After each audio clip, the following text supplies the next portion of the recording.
শ্রী শ্রী ঠাকুর মায়ের কথা চ্যানেল থেকে আপনাদের সবাইকে সুস্বাগতম। ওং স্থাপকায় চ ধর্মস্য সর্বধর্ম স্বরূপিণে অবতার বরিষ্ঠায় রামকৃষ্ণায় তে নমঃ নমঃ। শ্রী শ্রী রামকৃষ্ণ কথামৃত। কলিকাতায় ঈশ্বরচন্দ্র বিদ্যাসাগরের সঙ্গে শ্রী রামকৃষ্ণের মিলন। দ্বিতীয় পরিচ্ছেদ। শ্রী রামকৃষ্ণকে বিদ্যাসাগরের পূজা ও সম্ভাষণ। ঠাকুর ভাবাবিষ্ট হইতেছেন ও কিয়ৎক্ষণ ভাবে দাঁড়াইয়া আছেন। ভাব সম্বরণ করিবার জন্য মধ্যে মধ্যে বলিতেছেন, জল খাবো।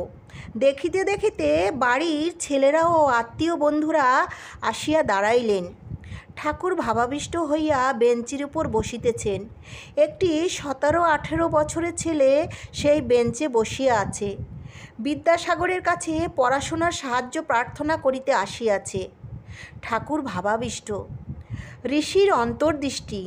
ছেলের অন্তরের ভাব সব বুঝিয়াছেন। একটু সরিয়া বসিলেন ও ভাবে বলিতেছেন, মা, এ ছেলের বড় সংসার আসক্তি। তোমার অবিদ্যার সংসার, এ অবিদ্যার ছেলে।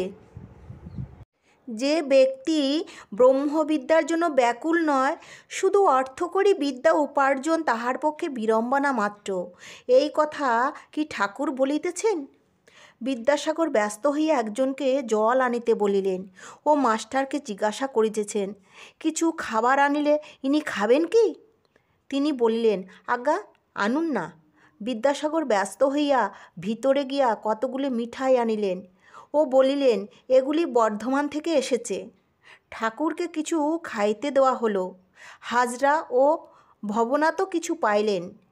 মাস্টারকে দিতে আসিলে পর বিদ্যাসাগর বলিলেন, ও ঘরের ছেলে, ওর জন্য আটকাচ্ছে না। ঠাকুর একটি ভক্ত ছেলের কথা বিদ্যাসাগরকে বলিতেছেন, যে ছোকরাটি এখানে ঠাকুরের সম্মুখে বসেছিল। ঠাকুর বলিলেন, এ ছেলেটি বেশ সৎ আর অন্তঃসার যেমন ফল্গু নদী। উপরে বালি, একটু খুললেই ভিতরে জল বইছে দেখা যায়। মিষ্টি মুখের পর ঠাকুর সহাস্যে বিদ্যাসাগরের সঙ্গে কথা কহিতেছেন। দেখিতে দেখিতে একঘর লোক হইয়াছে, কেহ উপবিষ্ট, কেহ দাঁড়াইয়া। শ্রীরামকৃষ্ণ, আজ সাগরে এসে মিললাম। এতদিন খাল, বিল, হ্রদ, নদী দেখেছি, এইবার সাগর দেখেছি। সকলের হাস্য। বিদ্যাসাগর সহাস্যে, তবে নোনা জল খানিকটা নিয়ে যান। হাস্য। শ্রীরামকৃষ্ণ, না গো, নোনা জল কেন? তুমি তো অবিদ্যাসাগর নও, তুমি যে বিদ্যাসাগর। সকলের হাস্য। তুমি ক্ষীর সমুদ্র। সকলের হাস্য। বিদ্যাসাগর, তা বলতে পারেন বটে। বিদ্যাসাগর চুপ করিয়া রহিলেন। ঠাকুর কথা কহিতেছেন। বিদ্যাসাগরের সাত্ত্বিক কর্ম, তুমিও সিদ্ধপুরুষ। ঠাকুর বলিলেন, তোমার কর্ম সাত্ত্বিক কর্ম। সতের রজ, শতগুণ থেকে দয়া হয়।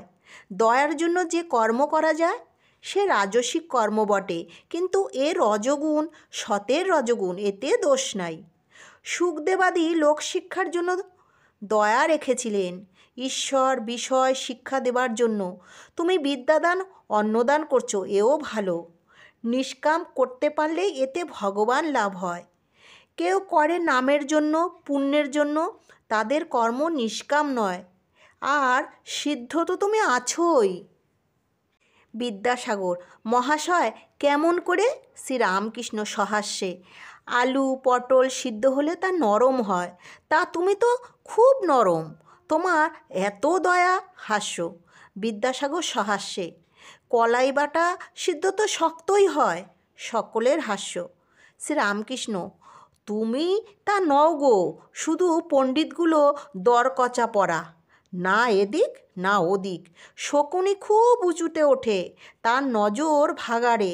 যারা শুধু পণ্ডিত শুনতেই পণ্ডিত, কিন্তু তাদের কামিনী কাঞ্চনে আসক্তি। শকুনির মতো পচা মরা খুঁজছে। আসক্তি অবিদ্যার সংসার। দয়া, ভক্তি, বৈরাগ্য বিদ্যার ঐশ্বর্য। বিদ্যাসাগর চুপ করিয়া শুনিতেছেন। সকলেই এক দৃষ্টে এই আনন্দময় পুরুষকে দর্শন ও তাহার কথামৃত পান করিতেছেন। আজকের মতো এটুকুই। শ্রী শ্রী রামকৃষ্ণ কথামৃত নিয়ে আপনাদের সম্মুখে হাজির হব আবার পরবর্তী প্রচ্ছদে। জয় ঠাকুর, জয় মা, জয় স্বামীজি মহারাজ।